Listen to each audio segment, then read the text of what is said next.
નવસારી જિલ્લાના આસના ગામમાં એક અનોખો અને ચિંતાજનક વિવાદ સામે આવતા ગ્રામજનોમાં ચર્ચાનો માહોલ સર્જાયો છે. ગામના એક પશુપાલકે કેટલીક વ્યક્તિઓ પર હેરાનગતિ અને ધમકીના ગંભીર આક્ષેપો કર્યા છે. મળતી માહિતી મુજબ, આસના ગામના એક એવા વિસ્તારમાં જ્યાં પશુપાલન મુખ્ય રોજગારી છે, ત્યાં રહેતા સુલેમાન પાંડોર પોતાના કામકાજ નિયમિત રીતે કરે છે. તેઓ પોતાની માલિકીની જમીન પર પોતાની ભેંસોનું મળમૂત્ર નાખે છે, જે કૃષિ અને પશુપાલનમાં સામાન્ય અને કાયદેસર પ્રથા ગણાય છે. પરંતુ સુલેમાન પાંડોરના જણાવ્યા મુજબ, ગામના કેટલાક લોકો તેમને વ્યક્તિગત અદાવતના કારણે સતત હેરાન કરે છે. સુલેમાન પાંડોરે આક્ષેપ કર્યો કે, હું મારી પોતાની જમીન પર જ મળમૂત્ર નાખું છું. છતાં મને વારંવાર ધમકી આપવામાં આવે છે કે પોલીસમાં કેસ કરીશું. ગ્રામ પંચાયત સંબંધિત અધિકારીઓ પર દાબ દબાણ કરી નોટિસ અપાવે છે. પશુપાલક સુલેમાન પાંડોરના દ્વારા વારંવાર એક જ રજૂઆત થઈ રહી છે, મારી સાથે અન્યાય થઈ રહ્યો છે. સુલેમાન પાંડોરના પ્રાથમિક આક્ષેપ મુજબ મામલો માત્ર વ્યક્તિગત તણાવને કારણે બિનજરૂરી રીતે ઉછાળવામાં આવ્યો છે. તેમણે કહ્યું કે કેટલાક લોકો ગ્રામ પંચાયતના અધિકારોને પણ દબાણમાં લઈ પરિસ્થિતિને વધુ જટિલ બનાવે છે.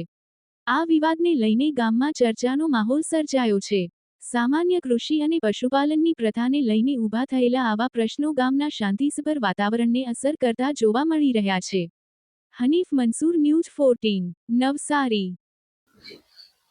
તમારું નામ? સુલેમાન મોહમ્મદ પાંડોર.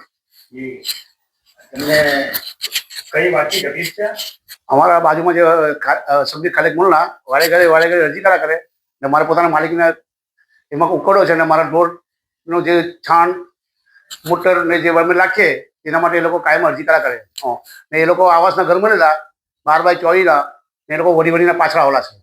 જી, હવે તમને કોઈ પંચાયતમાંથી નોટિસ? પંચાયતમાંથી બી નોટિસ મળી ને વારે ઘડી પોલીસ ચોકીમાં બી અરજી કરી એ લોકોએ. ને વારે ઘડી અરજી કર્યા કરે કાયમ કચરો કર્યા કરે લોકો. જી, તમે જ્યાં મળમૂત્ર રાખો છો તમારી પ્રાઇવેટ પોતાની પ્રાઇવેટ છે. તમને કોઈ ધમકી મૌખિક આપવામાં આવી? લોકો વારે ઘડી કાયમ મને ટોર્ચર કર્યા કરે લોકો. શું કહે છે? કે જ્યાં ઉકળો હજી હટાવો એમ.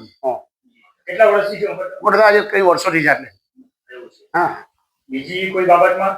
બીજી બાબતમાં એ લોકોના ઘર આમના નહીં ઉઠા, માયાવંશી મોલ્લો ઉઠો ને એ લોકો આખું મતલબ કે આપણને મારા સાઈડના ઘર બનેલા છે એ લોકો વડીને પાછળ આવેલા છે ને આખી લાઈનના કોઈને દરવાજો મારી સાઈડ નહીં મળે. એ લોકોનો દરવાજો ખાલી છે. તમારા ઘર? મારા 3 ભેંસ છે, 3 ગાય છે, એમાં મારા આખું ઘરનું ગુજરાન ચાલે મારા પરિવાર ખાતે. જેવું? હા.